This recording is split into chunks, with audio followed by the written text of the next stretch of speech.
जय राम जय जय राम।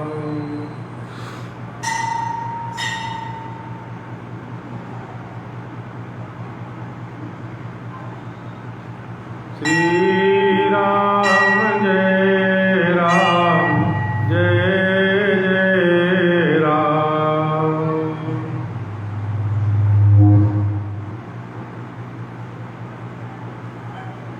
थोड़ा सा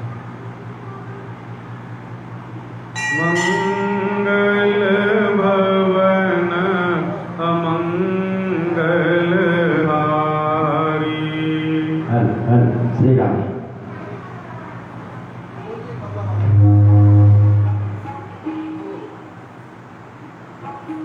श्री राम जय राम जय जय राम।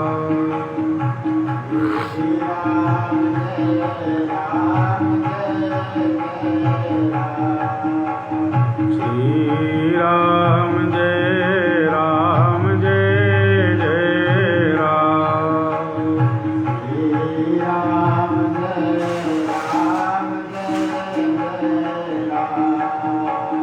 श्री राम जय राम जय जय राम। ये थोड़ा इसको भी खोलेंगे थोड़ा से वाला।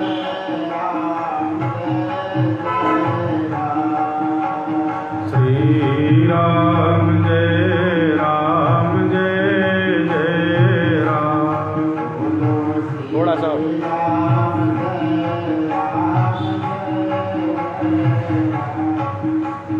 मंगल भवन अमंगल हारी।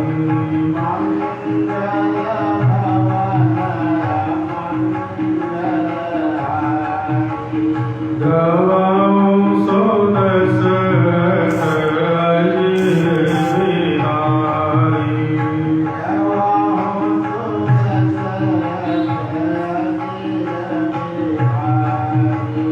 श्री राम जय राम जय जय राम।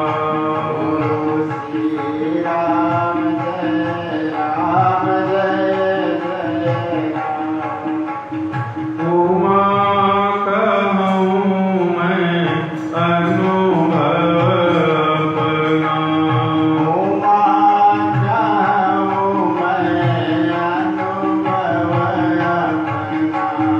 सकली भजन जगत सब सपना।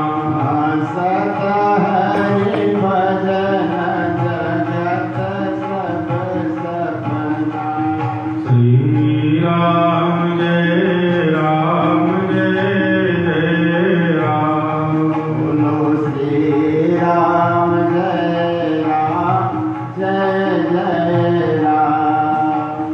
श्री राम जय राम जय जय राम।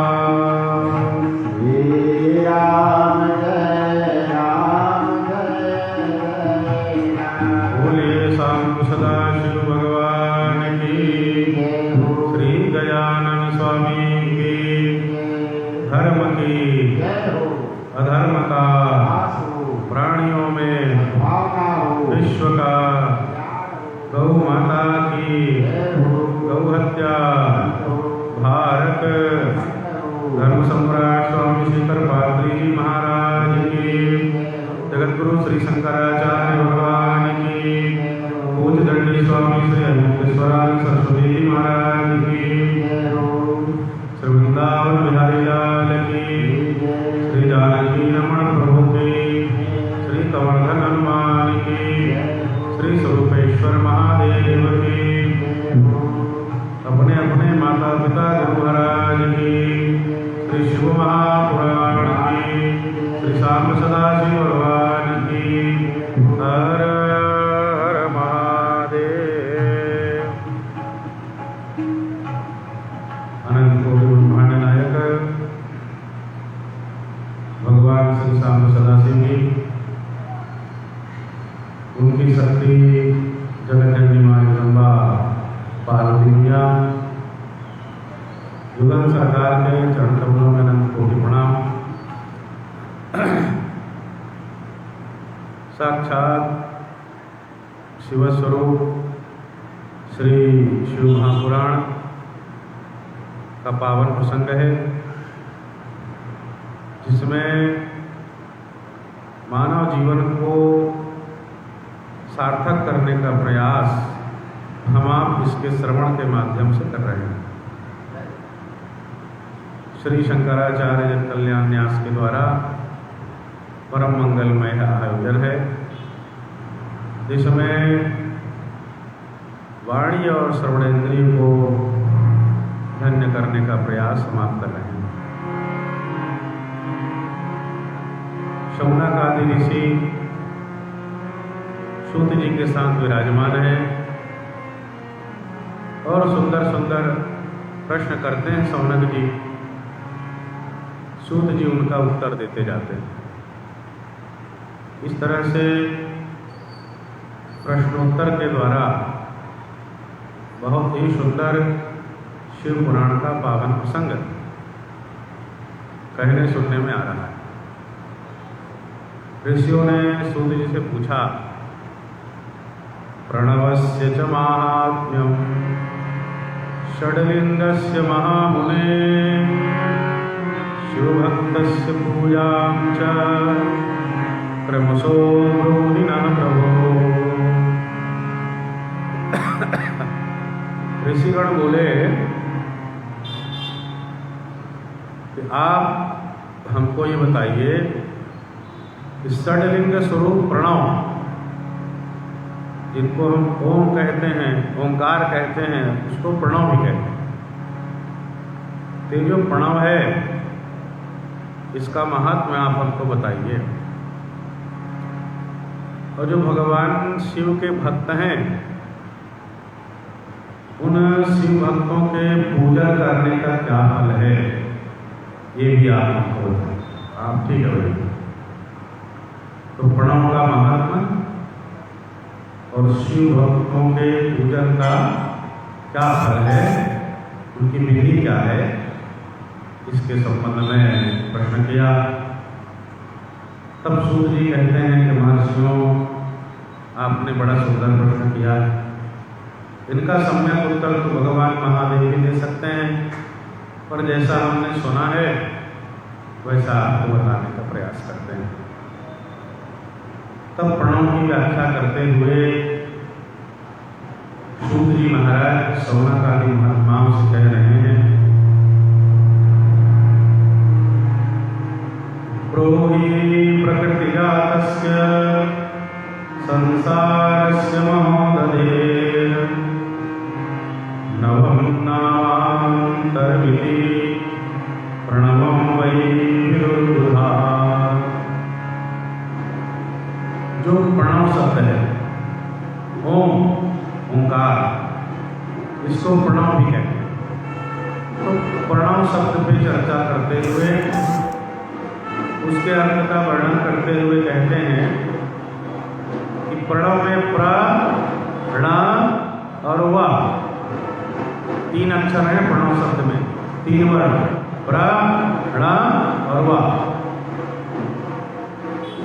प्र का यहाँ अर्थ है प्रकृति से उत्पन्न संसार रूपी महासागर। प्रणव में तीन अक्षर, प्र, ण और व। तो पहला अक्षर प्र, इसका अर्थ है संसार रूपी महासागर, अर्थात संसार सागर, ये अर्थ है प्रणव के प्र का।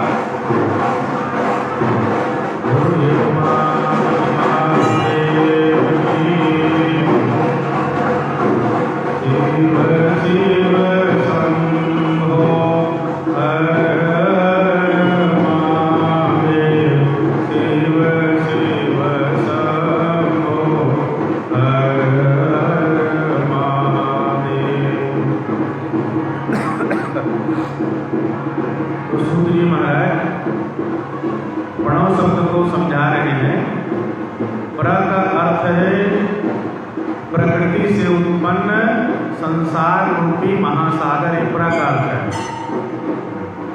फिर बचा और वह ऋणा को ना भी कह सकते हैं।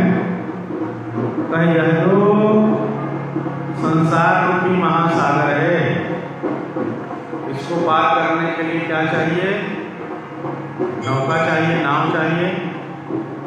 तो बड़ा मतलब तो हो गया संसार रूपी सागर, तो बच गया नाव। तो नाव का अर्थ है यहाँ नाव।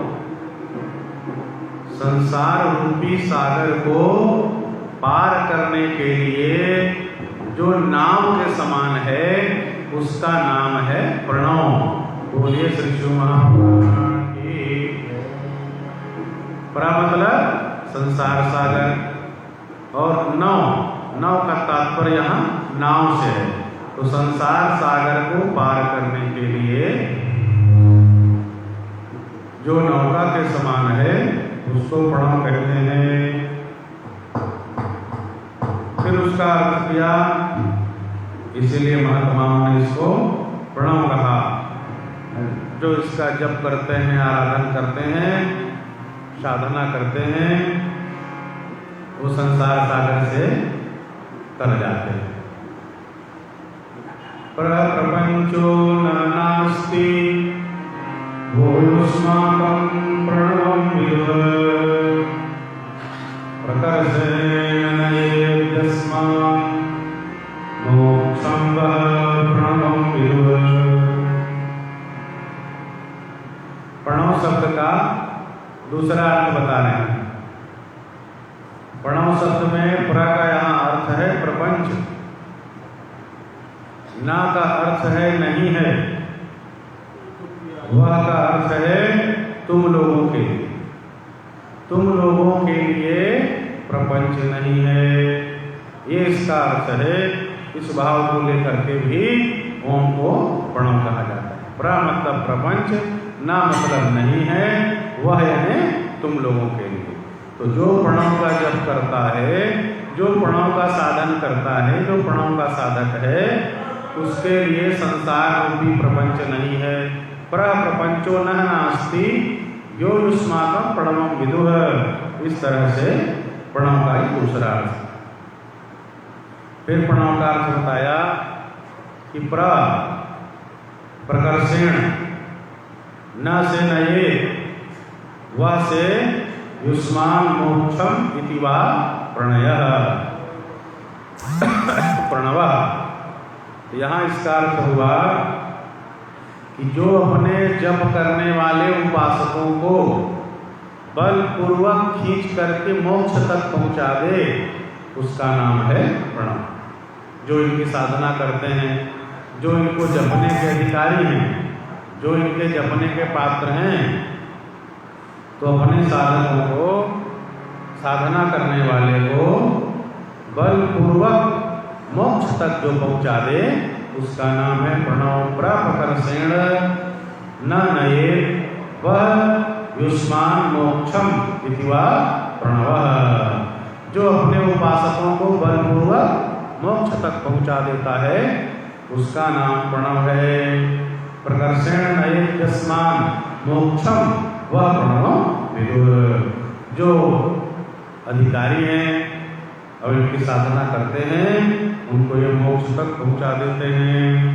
इस तरह से सुंदर प्रणव की चर्चा करते हुए आगे बता रहे हैं कि जो इनका जप करते हैं प्रणव का, उनके समस्त कर्मों का नाश करके दिव्य नूतन ज्ञान प्रदान कर देते हैं, इसलिए भी इसका नाम प्रणव है। जो इनकी आराधना करते हैं, वे कर्मों का नाश कर देते हैं, और कर्मों का नाश करने के पश्चात दिव्य नूतन ज्ञान प्रदान कर देते हैं, इसलिए भी इनका नाम प्रणव है। सर्वकर्म क्षयं कृत्वा दिव्य ज्ञानम तु नूतनम। कर्मों का क्षय करके दिव्य ज्ञान, नूतन, नव है नूतन, नूतन ज्ञान प्रदान कर दे, वो प्रणव है। जो मायारहित महेश्वर है, उसी को नव कहते हैं। परमात्मा प्रकृष्ट रूप से अर्थात जो शुद्ध स्वरूप है, नव का अर्थात भगवान का शुद्ध स्वरूप, इसलिए भी प्रणव कहते हैं। प्रणव इसलिए भी कहते हैं कि साधक को नवीन कर देता है। साधक को, जो इसकी साधना करता है, प्रणव उसको नवीन कर देता है। कैसे? शिव स्वरूप बना देता है। जो प्रणव की साधना करता है उसको शिव स्वरूप बना देता है, इसलिए भी इसको प्रणव कहते हैं। जिसके साधन करने से दिव्य परमात्मा का ज्ञान प्रकट हो जाता है। तमेव मायारहितं नूतनं परिचक्षते प्रकर्षेण महात्मानं नवं शुद्धस्वरूपकम् नूतनं वै करोतीति प्रणवं तं विदुर्बुधा। जो नया कर देता है, स्वरूप बना देता है, वो सुंदर प्रणव है। आगे सूत जी महाराज प्रणव के भेद का, प्रकार का वर्णन करते हैं। प्रणवं द्विविधं प्रोक्तं सूक्ष्म स्थूल विभेदतः। प्रणव के दो भेद हैं। एक है स्थूल प्रणव और दूसरा है सूक्ष्म प्रणव। तो जो एक अक्षर का प्रणव है, एक अक्षर जिसको ओम कहते हैं, ये सूक्ष्म प्रणव है। एक अक्षर ओंकार है, एक अक्षर का, इसको सूक्ष्म प्रणव कहते हैं। और जो भगवान शिव जी का पंचाक्षर मंत्र है, नमः शिवाय, इसको स्थूल प्रणव कहते हैं। तो केवल जो ओम है, ओंकार एक वर्ण, वो सूक्ष्म प्रणव है। और जो पंचाक्षर मंत्र भगवान शिव जी का है, नमः शिवाय, वो स्थूल प्रणव कहा जाता है, जिसमें 5 अक्षर हैं। जो जीवन मुक्त महापुरुष हैं, जो सन्यासी हैं, विरक्त हैं, वो सूक्ष्म प्रणव अर्थात ओंकार का जप करते हैं। और जो अन्य साधक गण हैं, अपने अपने वर्ण के अनुसार गुरु से उपदेश प्राप्त करके जो स्थूल प्रणव है, भगवान शिव का पंचाक्षर मंत्र है, उसकी साधना ये सब करते हैं। इस तरह से जो अधिकारी हैं वो प्रणव की साधना करते हैं। प्रणव के जप के संबंध में आया कि जो इसका 9 करोड़ जप करता है, 9 करोड़ प्रणव का जप करने वाला मनुष्य शुद्ध हो जाता है। 9 कोटि जपान जप्त्वा संशुद्ध पुरुषो भवेत्। 9 करोड़ जप करने वाला शुद्ध हो जाता है। उसके बाद, शुद्ध होने के बाद दोबारा जब 9 करोड़ जप वो प्रणव का करता है, तो पृथ्वी तत्व पर विजय प्राप्त कर लेता है। फिर 9 करोड़ जप करता है तो जल तत्व में विजय प्राप्त कर लेता है। उसके बाद फिर 9 करोड़ जप करता है तो अग्नि तत्व में विजय प्राप्त कर लेता है। फिर उसके बाद 9 करोड़ जप करता है तो वो वायु तत्व में विजय प्राप्त कर लेता है। फिर 9 करोड़ जप करता है तो फिर वो आकाश तत्व में विजय प्राप्त कर लेता है। फिर आगे 9 करोड़ जप करता है तो शब्द, स्पर्श, रूप, रस, गंध, इन सब पर भी वो विजय प्राप्त कर लेता है। उसके बाद जब 9 करोड़ जप करता है तब अहंकार को जीत लेता है। इस तरह से जो विरक्त साधक है, सन्यासी महात्मा है, वो इसका जप करते करते धीरे धीरे जो पंचभूत हैं, पंच तन्मात्राएं हैं, अहंकार इत्यादि सबको जीतते जाता है और साधना के क्रम में आगे बढ़ करके इन सबसे अतीत हो जाता है, सब पे उसका अधिकार हो जाता है, सब पे विजय प्राप्त कर लेता है। जो 108 करोड़ प्रणव का जप करता है उसको कहे उत्कृष्ट बोध प्राप्त हो जाता है, शुद्ध योग प्राप्त कर लेता है, इसमें कहीं कोई शंका नहीं।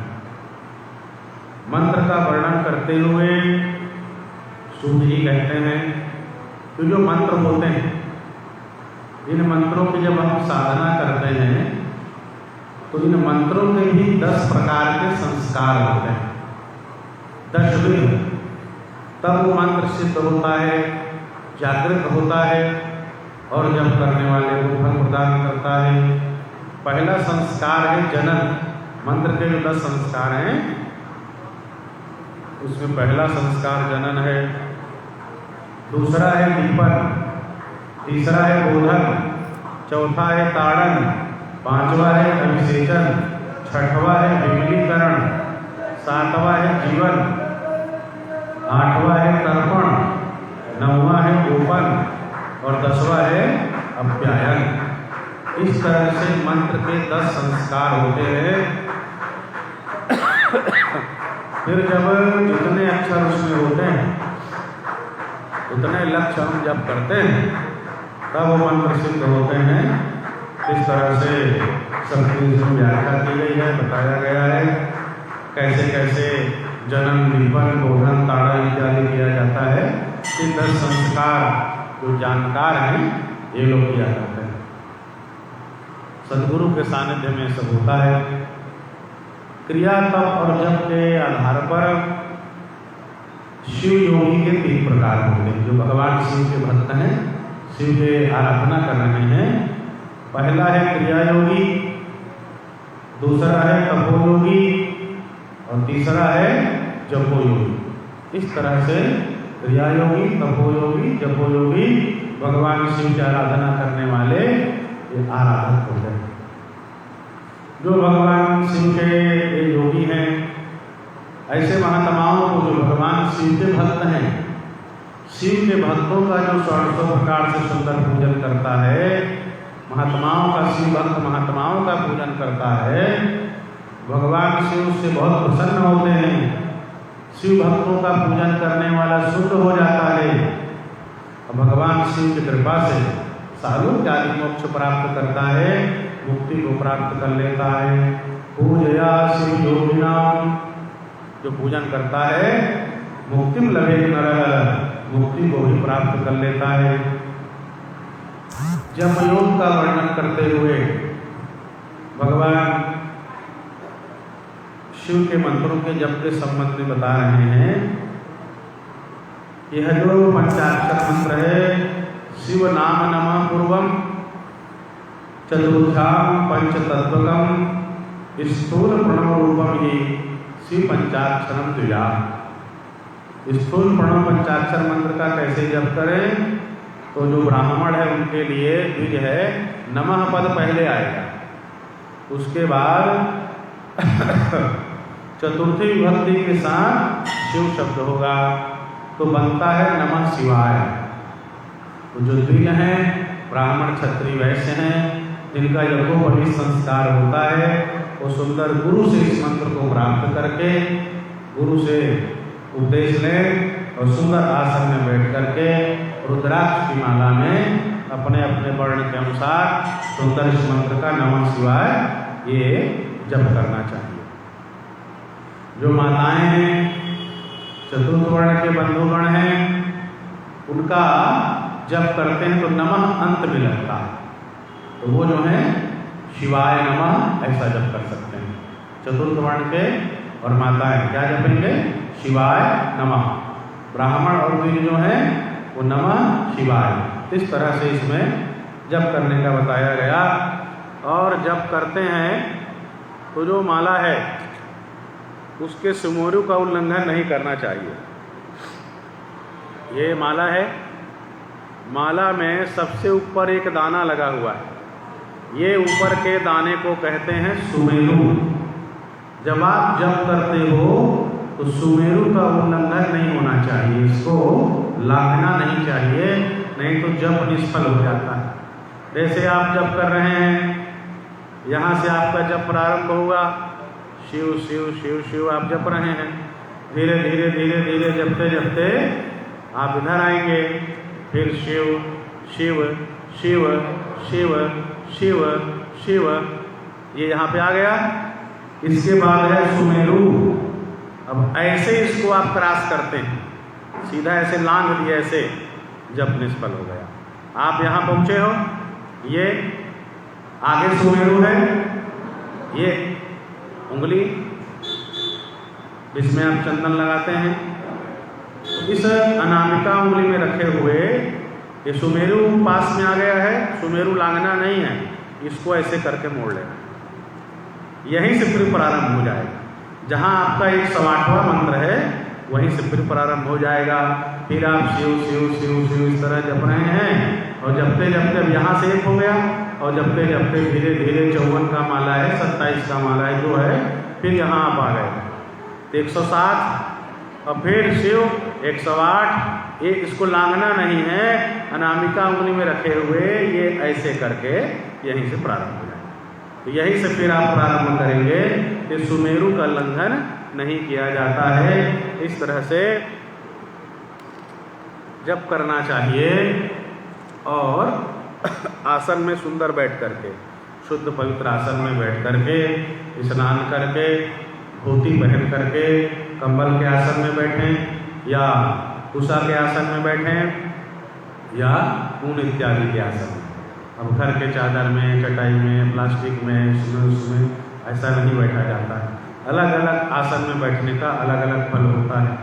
आसन के रंग का भी असर पड़ता है। तो सुंदर माला लेकर के उसको संस्कार करके, जितने मुख वाला रुद्राक्ष है उस मंत्र से अभिमंत्रित करें, पंचाक्षर अभिमंत्रित करें, फिर आसन में बैठ करके आचमन करके संकल्प करके जप करिए, और जप करते करते बीच में नहीं बोलना चाहिए। इस तरह से जप करना चाहिए। फिर आपका जप हो गया, सुमेरु में थोड़ा सा जल डाल लीजिए, और फिर जिस आसन में आप बैठे हो उस आसन को ऐसे उठाओ, आसन के कोने में थोड़ा सा जल डालिए। जिस आसन में आप बैठे हो उसके नीचे जल डाल करके उस जल को, वहाँ जो मिट्टी है जल है, उसको अपने मस्तक में लगाइए। इंद्राय नमः, वामनाय नमः, इंद्राय नमः, वामनाय नमः कह करके, तब वो जो है पुण्य फल आपका होता है। नहीं तो देवराज इंद्र पुण्य को ले लेते। कोई पूजा करे, पाठ करे, अनुष्ठान करे, पूजा पाठ अनुष्ठान के बाद आसन के नीचे जल डाल करके वहाँ की मिट्टी और जल को इंद्राय नमः, वामनाय नमः कह करके मस्तक से लगाना चाहिए। फिर अपना आचमन इत्यादि करके तब फिर आप पूजन से उठें। इस तरह से सुंदर 5 कांच बढ़िया धोती पहन करके पूजन, साधना, आराधना ये सब करना चाहिए। और जो सिला हुआ धोती आता है वो दिखता तो अच्छा है, पहनने में सरल है, पर वो शास्त्रीय नहीं। सिला हुआ धोती है मतलब एक प्रकार से पैजामा टाइप हो गया। धोती को जो कांच बना करके पहनते हैं तब वो शास्त्रीय है। सिला हुआ धोती पैजामा में आ जाएगा।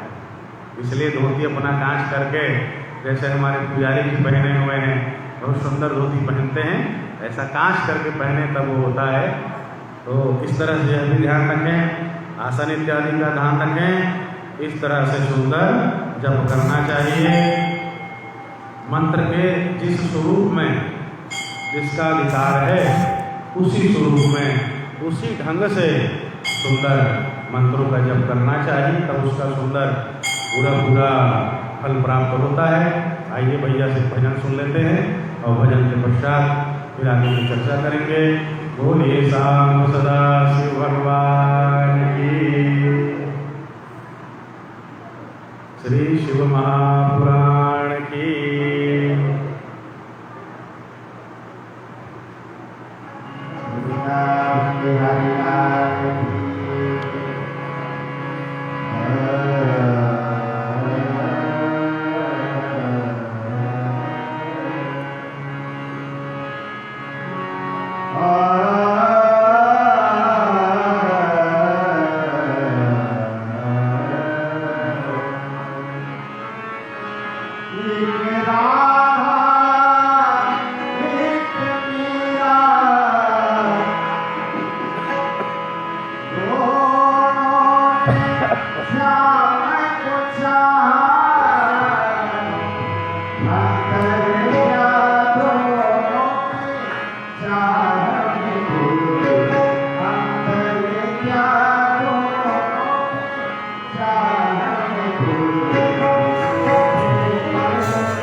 स्थूल प्रणव पंचाक्षर मंत्र की दीक्षा प्राप्त करके गुरुमुख से ब्राह्मण से पहले मंत्र को प्राप्त करें। उसके बाद इसका 5 लाख जप करें सिद्ध करने में। 5 अक्षर हैं, जितने अक्षर वर्ण हैं उतना लाख जप करने से मंत्र सिद्ध होगा। तो पंचाक्षर 5 अक्षर है तो 5 लाख इसका जप करें, तब ये मंत्र का जप पूरा होगा, मंत्र सिद्ध होगा। और जब 5 लाख जप पूरा हो जाए तो जप के समाप्ति के समय कृष्ण पक्ष के चतुर्दशी तिथि को 12,000 जप करे और 5 ब्राह्मण का वर्ण करे, 1 आचार्य का वर्ण करे। 5 ब्राह्मण जिनको वर्ण करेंगे पूजन के लिए, उसमें ईशान, तत्पुरुष, अघोर, वामदेव और सत्योजात, ये जो भगवान शिव के स्वरूप हैं, 5 भगवान शिव के स्वरूप हैं, इन स्वरूपों में 5 ब्राह्मण का वर्ण करें। पंचाक्षर मंत्र का 5 लाख जप होने के बाद उसके हवन इत्यादि के समय 1 आचार्य का वर्ण करें, जिनको भगवान सांब सदाशिव के स्वरूप में माने। फिर सुंदर भगवान शिव का पूजन करें और ईशान, तत्पुरुष, अघोर, वामदेव, सत्योजात प्रत्येक स्वरूप ब्राह्मण वहीं शिव स्वरूप में विराजमान रहेंगे। सबका पूजन होगा, भगवान शिव का पूजन होगा। फिर सुंदर पुष्पिका इत्यादि के साथ हवन होगा। कपिला गाय के घी से हवन होना। विशुद्ध जो काले रंग की गाय है, कपिला गाय कहते हैं, उस घी से 11 आहुति करे या 101 या 1000 आहुति करे, स्वयं दे और शिव भक्त ब्राह्मणों से भी 108 आहुति दिलवाए। इस तरह से हवन हो। गुरु दक्षिणा के रूप में आचार्य को 1 गौ माता और 1 बैल दक्षिणा के रूप में दे। 5 ब्राह्मण जिनका वर्ण हुआ है उनको तो भगवान के इस ईशान आदि स्वरूप में माने, आचार्य को सांब सदाशिव के रूप में माने। इस तरह से उन सभी ब्राह्मणों के चरण को धोए और चरण धो करके ब्राह्मणों के चरण धोए जल को अपने सिर में सींचे सिंचन करे। इस तरह से जो 5 ब्राह्मण हैं, ईशान, तत्पुरुष, अघोर, वामदेव और सत्योजात और आचार्य हैं जो सांब सदाशिव के रूप में हैं, इनके चरणों को धो करके जप करने वाला अपने सिर में जब जल को डालता है तो 36 करोड़ तीर्थों में स्नान करने का जो पुण्य और फल होता है वो इन ब्राह्मणों के चरण को धो करके सिर में डालने का फल प्राप्त होता है। गुरु सांब सदाशिव भगवान की। तेषां पत्सिक्ततोयेन स्वशिरः स्नानमाचरे षट्त्रिंशत्कोटितीर्थेषु सद्यः स्नान फलम लभे। 5 लाख जप किया। जप के समापन में जो कर्मकांड चल रहा है, हवन इत्यादि पूजन, 5 ब्राह्मण का वर्ण जिनका स्वरूप है ईशान तत्पुरुष अघोर वामदेव और सत्योजात, आचार्य का स्वरूप है साक्षात शाम सदाशिव। इनके चरणों को धोकर के सिर में जैसे ही डालता है तो उसी समय जो 36 करोड़ तीर्थ हैं उसमें स्नान करने का फल उन ब्राह्मणों के, शिव स्वरूप ब्राह्मणों के चरण धोकर के जल को सिर में लगाता है तो 36 करोड़ तीर्थों में स्नान करने का फल तत्काल उसको मिल जाता है। इस समय चरण जल का सिंचन अपने ऊपर और साधन कर लेता है। फिर भक्ति पूर्वक सभी ब्राह्मणों को दशांग अन्न देना चाहिए, जो उस दिन बताए थे। आदर पूर्वक बुलाना, बिठाना, चंदन लगाना, वस्त्र देना, इत्र भेंट करना, घी के माल, पूरे सटरस भोजन, दक्षिणा, तांबूल, नमस्कार पहुँचाने के लिए जाना। इस तरह से दशांग भोजन कराए, भरपेट सुंदर दिक्पाल इत्यादि को सुंदर बलि दे। और जो गुरु पत्नी है उसको पराशक्ति पार्वती मान करके गुरु पत्नी का पूजन करे। सुंदर रुद्राक्ष की माला, वस्त्र, बड़ा हुआ इत्यादि ब्राह्मणों को दे, सुंदर भोजन कराए। इस तरह से जब उसका समाप्त होता है और उस मंत्र का पुरस्चरण होता है, पंचाक्षर मंत्र का 5 लाख जप करने पर इस तरह से पुरस्चरण हो जाता है इस अनुष्ठान के साथ। उसके बाद जब वह फिर 5 लाख जपता है, पहले 5 लाख जपा तो पुरस्चरण हुआ, पुरस्चरण के बाद दोबारा 5 लाख जप करता है तो उससे उसके समस्त पाप नष्ट हो जाते हैं। जितने पाप रहते हैं पापों का नाश हो जाता है। उसके बाद पुनः 5 लाख जप करता है तब अतल लोक से लेकर के अतल वितल सुतल तलातर ऊपर सत्य लोक तक उसके ऐश्वर्य को वह प्राप्त कर लेता है। इस तरह से यहाँ तक आते तक 15 लाख जप हो जाता है। सूत जी कहते हैं कि जो साधक है जप कर रहा है, अनुष्ठान पूरा नहीं हुआ है और यदि उसकी मृत्यु हो गई तो ऐसा साधक मध्य में ही मृत्यु प्राप्त करने पर उत्तम लोकों में जाता है। उत्तम लोकों में जाकर के सुंदर उन लोकों के ऐश्वर्य को भोगता है। और फिर जब उसका धरती में जन्म होता है तो जो उसका अनुष्ठान बचा हुआ है उसको पुनः जप करके अनुष्ठान को पूर्ण करता है, क्योंकि पहले से साधना में लगा हुआ है और आता है अपने जप को वह पूर्ण कर लेता है। फिर इस तरह से 5 लाख जप करता है तो ब्रह्मा जी के सामीप्य की प्राप्ति होती है। पुनः 5 लाख और जप करे तो सारूप्य नामक ऐश्वर्य प्राप्त होता है। और जो पंचाक्षर मंत्र का 100 लाख जप कर लेता है वो साक्षात ब्रह्मा के समान हो जाता है।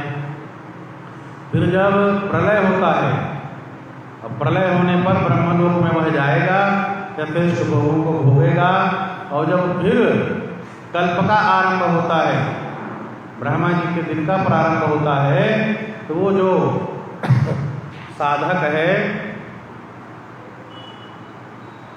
जिसने 100 लाख जप किया है वो ब्रह्मा जी के पुत्र बन करके फिर जन्म लेता है, ब्रह्मा जी का पुत्र बनता है और फिर तपस्या करके दिव्य तेज से प्रकाशित होकर के क्रमशः धीरे धीरे ब्रह्मपुत्र सजायते, ब्रह्मा का पुत्र बनेगा, तप करेगा, तेजस्विता प्राप्त करेगा, क्रमान मुक्तो भविष्यति, आगे चल के क्रमशः वह मोक्ष को प्राप्त कर लेता है। इस तरह से यह जो पंचाक्षर मंत्र है, स्थूल प्रणव है, उसके जप और अन्य लोगों के सुंदर प्राप्ति के संबंध में बताया गया।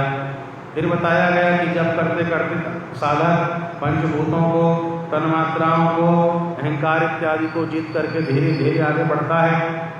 काल चक्र के पास जाता है जहाँ 5 चक्र हैं, वहीं विराट भगवान महेश्वर का लोक है। महेश्वर के लोक के ऊपर जो भगवान के पास नंदी विराजमान है ना, शिव जी के नंदी, वो नंदी विराजमान है। धर्म स्वरूप वृषभ नंदी कहाँ? महेश्वर लोक के ऊपर। इनका स्वरूप क्या है? ब्रह्मचर्य का मूर्तिमान स्वरूप है नंदी। भगवान के नंदी जी हैं, साक्षात ब्रह्मचर्य के स्वरूप हैं। सत्य, शौच, अहिंसा और दया। सत्य, शौच यानी पवित्रता, अहिंसा और दया, ये जो धर्म स्वरूप भगवान शिव के नंदी है, इनके 4 चरण हैं। और शिवलोक के आगे खड़े हुए हैं। जो क्षमा है, क्षमा धर्म रूप नंदी के क्षमा सींग है, शम कान है, वेद ध्वनि रूप शब्द से विभूषित हैं, आस्तिकता नंदी के आस्तिकता 2 नेत्र हैं, निःश्वास एक सुंदर बुद्धि और मन है। इस तरह से जो धर्म रूप वृषभ है उसमें क्रिया स्वरूप धर्म पर कालातीत शिव आरूढ़ होते हैं।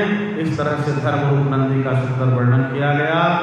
तदूर्ध्वं वृषभो धर्मो ब्रह्मचर्य स्वरूप सत्यादिपादयुक्तस्थो शिवलोकाग्रतः स्थितः। यह धर्म रूप नंदी महेश्वर लोक से ऊपर शिवलोक के आगे है, जिसके सत्य पवित्रता अहिंसा दया चरण है। क्षमा श्रृंग, क्षमा उसके सींग हैं। समश्रोत्रो वेद ध्वनि विभूषितः, सम उनके कान हैं जहाँ वेदों की ध्वनि गुंजायमान होती है। आस्तिक चक्षुर, आस्तिकता नेत्र है। निःश्वास गुरु बुद्धि मना वृषभ, निःश्वास रूप सुंदर बुद्धि और मन है। इस तरह से इसमें भगवान शिव विराजमान होते हैं। जहाँ धर्म रूपी वृषभ विराजमान है उसके ऊपर जो लोक हैं वहाँ दिन नहीं होता, वहाँ रात्रि भी नहीं होती, ना वहाँ जन्म है ना वहाँ मृत्यु है। जहाँ नंदी विराजमान उसके आगे दिन रात सब समाप्त है, दिन रात नहीं होता, न जन्म होता और न ही मृत्यु होती है इन लोगों में। परमेश्वर शिव सृष्टि पालन संहार तिरोधान अनुग्रह इन कार्यों में प्रवीण है। भगवान शिव का विग्रह भी सच्चिदानंद स्वरूप है, सच्चिदानंद विग्रह। कहते हैं जिन्होंने शिव तत्व का साक्षात कर लिया है, जिन पर भगवान शिव की कृपा दृष्टि है, वह हर अवस्था में मुक्त है, इसमें कोई संशय नहीं है। फिर मुक्ति का वर्णन किया। सूत जी कहते हैं मुक्ति का वर्णन करते हुए, मोक्ष अर्थात मुक्ति क्या है? अपने आत्म स्वरूप में स्थित होना, अपने आप को जान जाना, समझ जाना, आत्म रूप में स्थिति ही मुक्ति है। एकमात्र अपने जो आपका अंदर का आनंद है, एकमात्र अपने आत्मा में रमण करना, अपने अंदर के आनंद का अनुभव करना, आत्मरमण आत्माराम का अनुभव, यही मुक्ति का स्वरूप है। मुक्तिरात्म स्वरूपेण स्वात्मा रामत्वमेव हि क्रिया तपोज प्रज्ञान ध्यान धर्मे सुस्थितः। तो आत्म स्वरूप में स्थित रहना, अपने आत्मा के आनंद का अनुभव करना, ये मोक्ष का वर्णन सुंदर उन्होंने किया। और कहे जो पुरुष हैं उनको जब तब ज्ञान ध्यान इन सब क्रियाओं में लगे रहना चाहिए, धर्म कार्य को करते रहना चाहिए। जो शिव जी का मंत्र है, इसका जो 100 लाख जप करता है उसको ब्रह्म पद की प्राप्ति होती है। फिर 100 लाख जप करता है तो विष्णु पद की प्राप्ति हो जाती है। उसके बाद फिर 100 लाख जप करता है अर्थात 1-1 करोड़, तो रुद्र के पद की प्राप्ति हो जाती है। 3 करोड़ जप हो गया।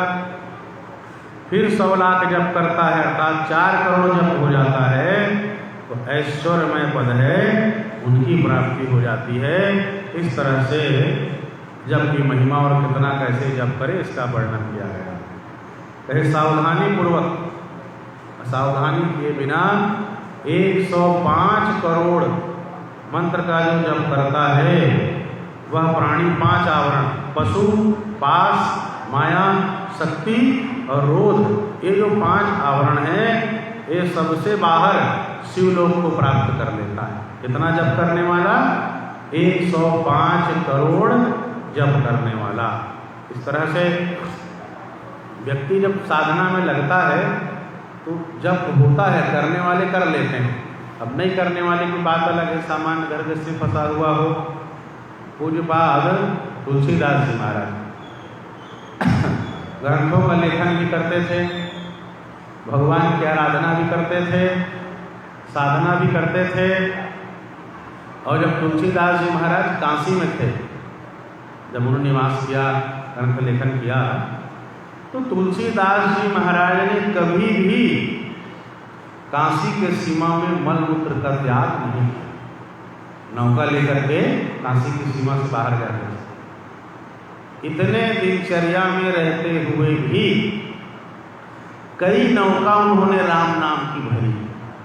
नौका मतलब बहुत दिन हो गया इस प्रसंग को सुने, मेरे ख्याल से 99,99,999 इतने जब की एक नौका होती है। एकदम सुनिश्चित नहीं कह सकता, प्रसंग सुने बहुत दिन हो गया। 99,99,999 इतना जप करने पर एक राम नाम की नौका भरती है। इतना साधन करते हुए तुलसीदास जी ने कई राम नाम की नौका भरी थी। कई, एक नहीं कई नौका। तो जप करने वाले जप कर लेते हैं, दिन भर उनका जीवन जपमय हो जाता है, जो भगवान के नाम और मंत्र में लग जाते हैं। फिर ऐसा समय आ जाएगा, आप खाते रहो, पीते रहो, चलते रहो, आते रहो, जाते रहो, आपका जप चलता रहेगा, जप बंद होगा ही नहीं। वही जप करते करते सोओगे, उठोगे, उसी मंत्र का जप चलता रहेगा। जपमय आपका देह हो जाएगा, मंत्रमय देह हो जाएगा, जपमय दिनचर्या हो जाएगी। अब धीरे धीरे साधनाएं, तो ये पूरा जपमय जीवन है, जपमय साधना है, तब ये होता है, क्योंकि इसी से ही सर्वस्व मिलना है। तो जीवन भर ये साधक जप करते रहते हैं। तो जो 105 करोड़ मंत्रों का जप कर लेता है, वो समस्त आवरणों को पार करके भगवान शिव के लोक, शिव के धाम को प्राप्त करता है। कहे जिसको आयु की इच्छा हो, और गुरु के बताए उपदेश के अनुसार शिव पंचाक्षर मंत्र का 5 लाख जप करें, आयु बढ़ाना हो तो। जो माताएं हैं, स्त्रियां हैं, यदि उनको ऐसा लगता है कि हमारा स्त्री शरीर, स्त्री योनि, भगवान के साधना भजन नहीं कर पा रहे हैं, तो जो स्त्री की योनि से मुक्त होना चाहते हैं, अगले जन्म में पुरुष बनना चाहते हैं, उसके लिए भी यहाँ बताया स्त्रीत्वापनयनार्थम तु 5 लक्षम जपे पुनः मंत्रेण पुरुषो भूत्वा क्रमान मुक्तो भवेत् बुधः। तो जो माताएं हैं, स्त्री शरीर को छोड़ना चाहती हैं, अगले जन्म में पुरुष बनना चाहती हैं, इस पंचाक्षर मंत्र का 5 लाख जप कर लें। शिवाय नमः का, शिवाय नमः का गुरु से मंत्र प्राप्त करके 5 लाख जप कर लें, तो अगले जन्म में पुरुष का शरीर प्राप्त होता है। स्त्री शरीर नहीं मिलेगा, पुरुष का शरीर मिल जाएगा। इसका सुंदर वर्णन यहाँ किया गया है।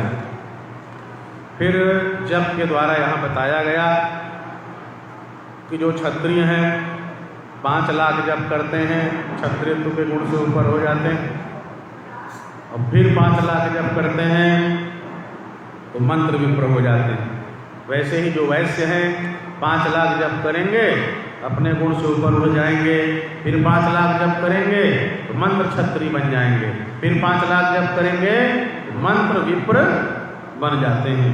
उसी तरह से चतुर्थ वर्ण के जो हैं वो इन्हीं पंचाक्षर मंत्र का 25 लाख जो जप कर लेता है, वो मंत्र विप्रत्व को भी प्राप्त कर लेता है।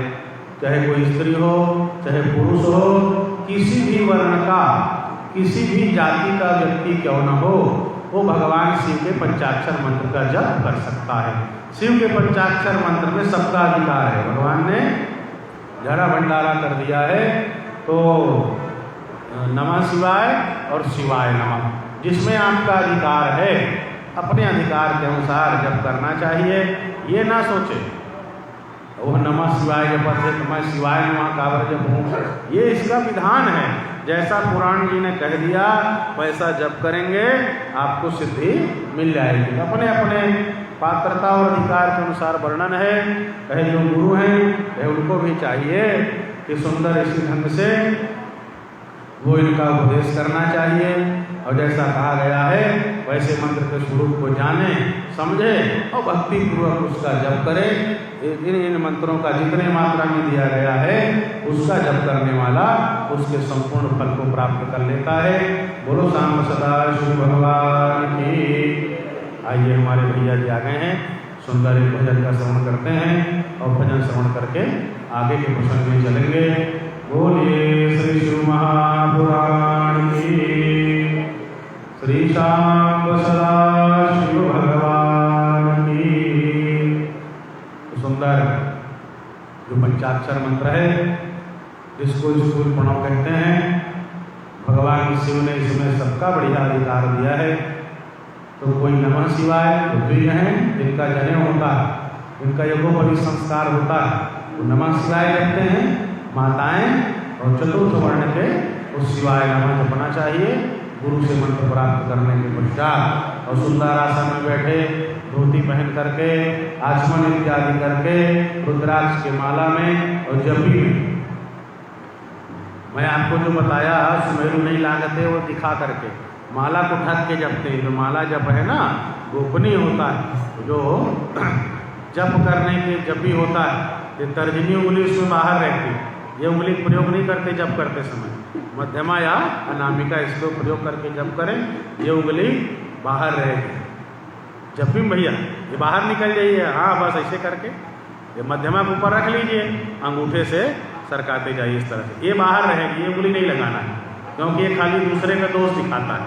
ये उंगली कहाँ मैं निंदा करना, तय इसे करे, तय झूठ बोले, तय ये करे, तय वो करे, तो दूसरे की निंदा करने के कारण, दूसरे दोष दिखाने के कारण इसको बाहर कर दिया गया है। तो मध्यमा में रख लीजिए, अंगूठे से सरकाएं और ये जप जो जप भी होता है उससे बाहर रहेगा। और फिर आपका ऐसा जप, नहीं तो कपड़े से ढक लीजिए, हृदय के पास ऐसा रख लीजिए, इस तरह से जप करना चाहिए। बोलिए सांब सदा शिव भगवान की।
अच्छा लगा। और आना बिटिया और सुनाना, बोलो शाम सदा शिव भगवान की। बहुत बढ़िया। आगे श्री शुद्ध जी महाराज कहते हैं, पूजया शिव भक्तस्य शिव प्रीतकरो भवेत्, शिवस्य शिव भक्तस्य भेदो नास्ति शिवो निसः। शिव भक्त के पूजन के संबंध में पूछा गया था।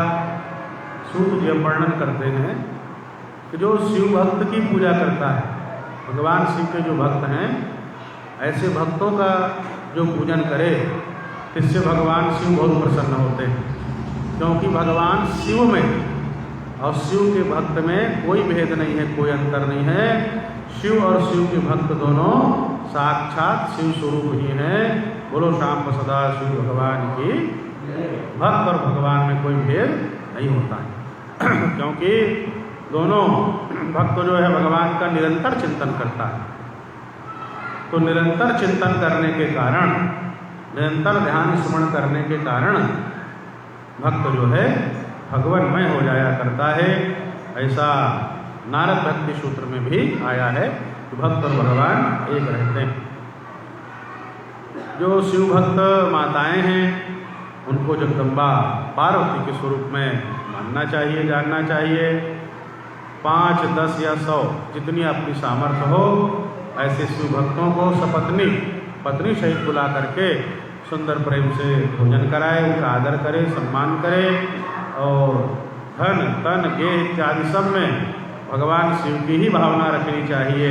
इस तरह से जो उनका निष्कपट भाव से पूजन करता है, सेवा करता है, तो शिव शक्ति स्वरूपेण न पुनर्जायते भूमि। इस तरह से शिव भक्तों का पूजन करने से भूतल में उसका जन्म नहीं होता है। इस तरह सुंदर भगवान के पूजा का वर्णन करते हुए कहते हैं कि जो क्रियावान 10 क्रियावान जो पुरुष हैं, उन 10 क्रियावान पुरुषों की अपेक्षा एक तपोयुक्त प्राणी श्रेष्ठ है। 10 क्रियावान से एक तपोयुक्त प्राणी श्रेष्ठ है। 100 तपोयुक्त जो तपस्वी हैं, 100 तपस्वियों से एक जप करने वाला जापक श्रेष्ठ होता है। 1000 जापक हैं, 1000 जापक की तुलना में एक शिव ज्ञानी श्रेष्ठ होता है। 1,00,000 शिव ज्ञानियों में जो भगवान शिव का ध्यान करता है, तो ध्यान करने वाला उनसे श्रेष्ठ होता है। 1 करोड़ शिव का ध्यान करने वाले जो शिव के ध्यानी हैं, उनमें से जो एक समाधिस्थ है, जिनको समाधि लग जाती है, तो 1 करोड़ शिव ध्यानियों से जो समाधि लग जाती है, ऐसे समाधिष्ठ भक्त हैं, वो श्रेष्ठ होते हैं। बोलिए श्री शिव महापुराण की। इस तरह से जो मनुष्य भगवान शिव की पूजा करे, चाहे वेद मूर्ति की पूजा करे उनके मंगलमय स्वरूप का जिसमें सर्वांग हो, और या उनके शिवलिंग का पूजन करे यथा अवसर, जो 7 दिन हैं, रविवार, सोमवार, मंगलवार, बुधवार, गुरुवार, शुक्रवार, शनिवार, जिस दिन आपको अवसर मिले सभी बार भगवान शिव के बनाए हुए हैं। किसी भी दिन आप प्रेम से उनकी पूजा आराधना कर सकते हैं। अन्य वारों में भगवान की आराधना का अलग अलग फल होता है। तो ये मन में मत सोचिएगा कि अमुक वार में करें कि ना करें। जिस दिन आपको समय मिल जाए, सुंदर बढ़िया तैयारी करके प्रेम से बढ़िया भगवान शिव का पूजन करें। पूजन के पूर्व रुद्राक्ष माला धारण करना है, विभूति भस्म लगाना है, शिव नाम का या शिव मंत्र का जप करना है 3 अंग। फिर सुंदर उपचारों के साथ मानस पूजा भी कीजिए, मानसिक पूजा, और फिर जितने उपचार आपके उपलब्ध हैं उनसे बढ़िया आप सुंदर बढ़िया पूजन करिए। मानसिक पूजन करते करते भी सुंदर सिद्धि प्राप्त हो जाती है। वृंदावन में एक ब्राह्मण थे, बहुत सुंदर बांके बिहारी के पूजन किया करते थे, बांके बिहारी की सेवा करते थे। धीरे धीरे समय बीतता गया, उन ब्राह्मण देवता की वृद्धावस्था आ गई। तो सेवा करने के लिए भी जमुना जी जाना, जमुना जी से भगवान के लिए जल लाना, स्नान कराना, फिर भगवान का भोजन प्रसाद बनाना है, उसके लिए जल लेकर के आना, मंदिर को स्वच्छ करना है। तो पहले नल बोर इत्यादि साधन ज़्यादा था नहीं, तो जल भगवान की जल की सेवा करनी है तो जमुना जी जाते थे और जल लेकर के आते थे। पहले इतने ज़्यादा बर्तन भी उपलब्ध नहीं थे कि इसमें पानी रख लें, उसमें पानी रख लें, ये उपलब्धता अभी बढ़ी है। बनाना पहनाना जमुना जी संभव ना रहा तो मानसिक पूजा करते थे। पर कैसे करते थे? जैसे भगवान का नाम लेते, वाटिका जाते हैं, मन में भी उतने समय में जाते थे। जैसे मान लीजिए अपने आश्रम से वाटिका जा रहे हैं और 1000 बार राधे राधे कृष्ण नाम का जप हो रहा है, तो मन में वो 1000 जप करते करते वाटिका पहुँचते थे, जैसे पूजन करते थे। फिर वहाँ मन में ही पुष्पों का चयन करते, लाते, सुंदर पुष्पों की माला बनाते, भगवान को जल ला के स्नान कराते मन से और सुंदर भोग लगाते। तो एक दिन क्या हुआ, भगवान के लिए सुंदर खीर बना रहे थे मन में। अब खीर बनता है तो आखिरी में शक्कर डालते हैं। तो बुरा जो होता है सुंदर मिश्री, तो आखिरी में शक्कर डाले, तो मन में शक्कर डाल रहे थे तो क्या हुआ, ज़्यादा शक्कर डल गया। मन में शक्कर डाले, ज़्यादा शक्कर डल गया तो ब्राह्मण देवता ने डिब्बे को नीचे रखा और नीचे रख करके ज़्यादा शक्कर हो गया कह के हाथ डाल करके वो शक्कर को निकालने लगे। शक्कर ज़्यादा हो गए, कल काला डाली हूँ, बोल वृंदावन बिहारी ज़्यादा शक्कर डल गया, कल किसको डालेंगे। भगवान बाके बिहारी ने आके हाथ पकड़ लिया। अरे कहे ब्राह्मण देवता, मन का खीर है, मन का दूध है, मन का चावल है, उसमें शक्कर डाल रहे हो, उसमें भी कंजूसी कर रहे हो, रहने दो। कहे आज अच्छा मीठा बना है, इसको भी मैं पालूंगा। भगवान ने हाथ पकड़ लिया। बोलो भक्त वत्सल भगवान की। इस तरह से मानसिक आराधना करने पर भगवान का सुंदर दर्शन हुआ और जीवन भर जो उन्होंने आराधना की थी उसका भी फल देना था। तो जो उपचार हैं तो उन उपचारों से पूजन करिए। अब वो ना हो तो आप कहीं ऐसी जगह में हो जब हर व्यक्ति तो भगवान को लेके नहीं चल सकता, और जो लेके भगवान को चलते हैं धन्य है, बहुत अच्छी बात है। ना चल सके तो जहाँ हो वहीं कुछ देर एकांत में बैठ करके अपने भगवान की बढ़िया मानसिक पूजा कर लेनी चाहिए। तो जो मनुष्य शिव भक्त, शिव शक्ति माता पार्वती के साथ भक्ति पूर्वक सुंदर पूजन करता है, वह शिव स्वरूप होकर के सदैव कल्याण को प्राप्त कर लेता है। इस तरह यह जो अध्याय है, इस वेद सम्मत अध्याय को जो अर्थ सहित पढ़ता है वह शिव ज्ञानी होकर के शिव के समान आनंद प्राप्त करता है। इसको अध्ययन का फल। फिर इसको चाहिए विद्वान पुरुष को कि जो शिव भक्त हैं उनके मध्य में इसको सुनाना चाहिए। इसको सुनने से और इस अध्याय को सुनाने से भगवान शिव की कृपा से भगवान शिव का अनुग्रह प्राप्त होता है। शिव ज्ञाने भवेद विप्रः शिवेन सह मोदते, अध्ययन का फल। और शिव प्रसाद सिद्धि स्यात् शिवस्य कृपया बुधः। इस अध्याय का सुंदर श्रवण करने से, सुनने और सुनाने से भगवान शिव की कृपा और उनका मंगल में अनुग्रह प्राप्त होता है। बोलिए श्री शिव पुराण की। सुंदर भगवान शिव की कृपा से हमको, आपको, सबको भगवान शिव का अनुग्रह प्राप्त हो। हमारा आपका सबका मन भगवान शिव के चरणों में लगे। बोलिए सांब सदा शिव भगवान की। हर हर महादेव शंभो काशी विश्वनाथ गंगे।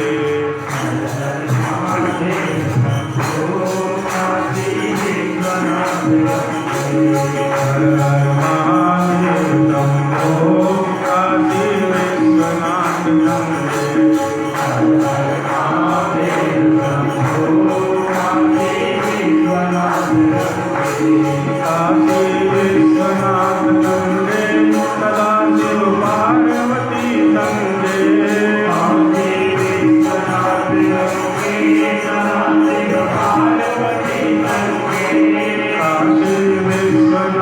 गंगे सदा शिव पार्वती संगे। हर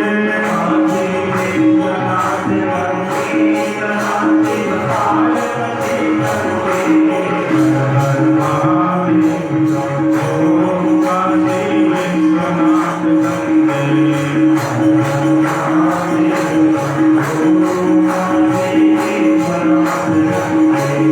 हर हर महादेव शंभो काशी विश्वनाथ गंगे।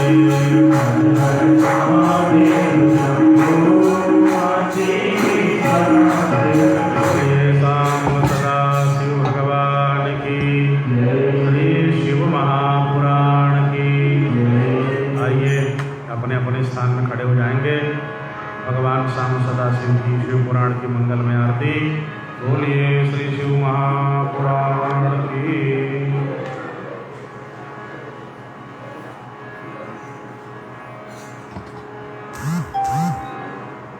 बोलिए श्री महापुराण की